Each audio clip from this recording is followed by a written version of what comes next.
ঘোষণা হলো আসাম পঞ্চায়েত নির্বাচন 2025। আজ থেকেই কার্যকর হবে আদর্শ আচরণবিধি। মনোনয়ন দাখিলের শেষ তারিখ 11 এপ্রিল। রাজ্যের পঞ্চায়েত নির্বাচনের ফলাফল ঘোষণা হবে 11 মে।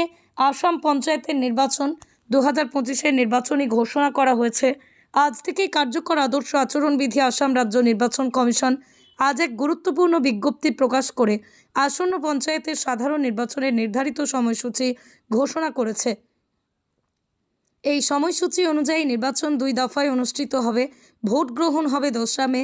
7ই মে নতুন ঘোষিত নির্বাচনী সূচি অনুযায়ী প্রথম দফায় ভোট গ্রহণ।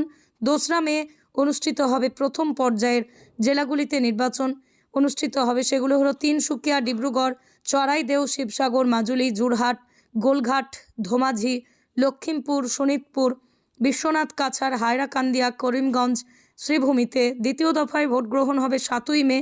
সেখানে থাকছে ধুবড়ী, দক্ষিণ শালমারা, গেলেকপোড়া, বঙ্গাইগাঁও, বরপেটা, বোজালি, নলবাড়ি, কামরূপ মেট্রো, হুজাই, নওগাঁও, মরিগাঁও। দরওয়ে মনোনয়নপত্র দাখিলের শেষ তারিখ 11 এপ্রিল বিকেল 3টে পর্যন্ত মনোনয়ন যাচাই বাছাই হবে। 12 এপ্রিল সকাল 10:30 থেকে শুরু হবে বৈধ প্রার্থীদের তালিকা এবং 12 এপ্রিল প্রার্থী প্রত্যাহারের শেষ তারিখ। 17 এপ্রিল বিকাল 3টে পর্যন্ত চূড়ান্ত প্রতিদ্বন্দ্বিতা প্রার্থীদের তালিকা প্রকাশ। 17 এপ্রিল 3টের পর ভোট গ্রহণ প্রথম দফায় অনুষ্ঠিত হবে 2রা মে সকাল 7:30 থেকে বিকেল 4:30।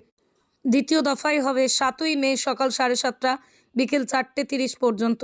পুনর্নির্বাচন যদি প্রয়োজন হয় তাহলে তার ডেট 4 মে প্রথম দফায় এবং দ্বিতীয় দফায় অনুষ্ঠিত হবে 7ই মে।